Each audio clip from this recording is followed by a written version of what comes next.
মৌমাছির পেটের ভেতরে আল্লাহ দুইটা করে স্টোমাক দিয়েছে, পাকস্থলী। সুবহানাল্লাহ পড়ে। এটাই কার্ল ভন ফ্রিচ দ্য ডান্সিং বিজ বইয়ের মধ্যে লিখেছে গবেষণায়, যে দুইটা পাকস্থলী।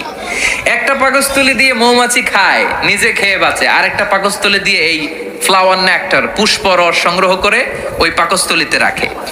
ওই পাকস্থলীর ভেতরে আল্লাহ একটা ন্যাচারাল এনজাইম দিয়েছেন, ওই এনজাইমের সাথে ওই পুষ্পরসটা মিক্সড হয়, তারপরে আরেকটা টিউব আছে, ওই টিউব দিয়ে মৌমাছি যে সে বাসার মধ্যে মৌমাছি যে সেখানে সাপ্লাই করে দিয়ে আসে, মধু ঢুকিয়ে দিয়ে আসে। চিল্লায় পড়েন সুবহানাল্লাহ।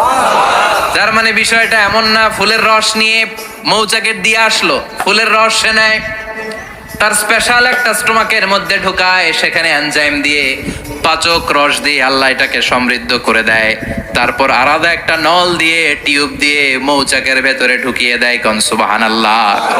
কি অসাধারণ পদ্ধতিতে আল্লাহ মধু বানালেন।